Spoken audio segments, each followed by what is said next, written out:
Mostly female की bodies they are very extremely sensitive to low energy intake. Low energy intake का मतलब है very low diet, मतलब बहुत कम खाना। उसकी वजह क्या होती है, जब, और ये मेल के साथ भी होता है, दोनों ही जब बहुत extreme low diet low energy ले रहे होते हैं जो कि उनकी बॉडी की डेली नीड से बहुत कम होता है, उससे उनके सबसे पहले दो इशू पे प्रॉब्लम आती है, रिप्रोडक्टिव सिस्टम और फर्टिलिटी। रिप्रोडक्टिव सिस्टम का मतलब है उनका जितना भी रिप्रोडक्टिव सिस्टम है, एंडोक्राइन ग्लैंड्स हैं जिनका लिंक है डायरेक्ट रिप्रोडक्शन के साथ,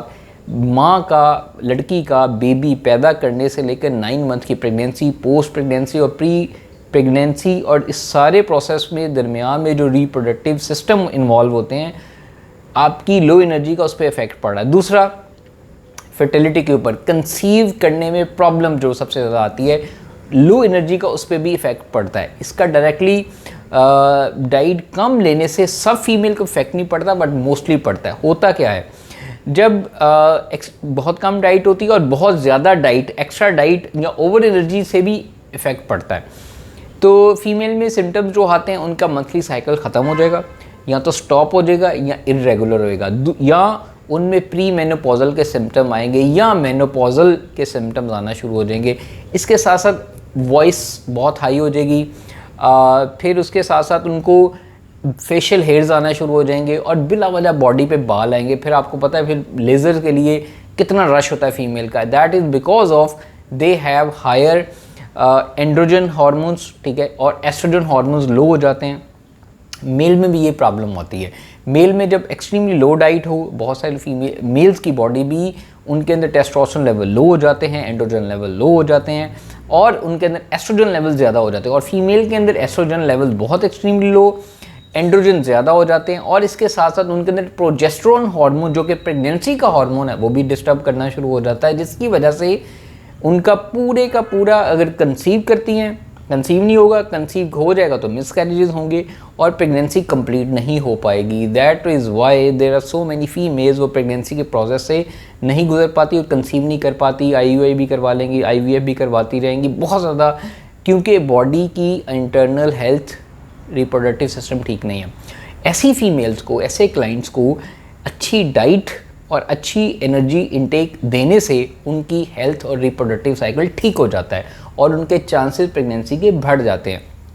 दूसरे केस में जब डाइट बहुत ज़्यादा ले रही हो, मेल या फीमेल, मतलब अगर ओवर ईटिंग हो रही है, उससे जब बॉडी में फैट स्टोर होते हैं, एडिपोज टिश्यूज होते हैं, तो बॉडी ऐसे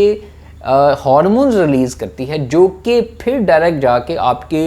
एस्ट्रोजन, प्रोजेस्टेरोन और टेस्टोस्टेरोन के साथ जाके इफ़ेक्ट करते हैं और आपकी अगेन फर्टिलिटी और रिप्रोडक्टिव सिस्टम फिर मुतासर होता है। ओवर ईटिंग और बड़ी लेस ईटिंग, इसलिए बैलेंस खाना ऐसे क्लाइंट्स के लिए, ऐसी फीमेल्स के लिए एक अच्छी न्यूट्रिशनल प्लान को स्टेप बाय स्टेप फॉलो करना, जो कि हम अपने क्लाइंट्स को यही रिकमेंड करते हैं कि वो ना बहुत कम खाएं ना बहुत ज़्यादा खाएं, बैलेंस मील प्लान लेके चले जिसमें वो सब वैरायटी खाएं, सारे मैक्रो न्यूट्रिएंट्स हो, एनर्जी भी अच्छी आ रही हो, विटामिन भी हो, प्रोटीन्स भी हो, कार्बोहाइड्रेट्स भी हो, एंटीऑक्सीडेंट्स हो, फाइटोकेमिकल्स हो, फ्रूट्स हो, मिल्क हो, बजाय इसके कि आप प्रोसेस अनहेल्दी खानों से दूर रह के जब ये खाना शुरू करते हैं तो आपकी हार्मोन्स जब बैलेंस होना शुरू होते हैं, इम्प्रूव होते हैं, तो आपके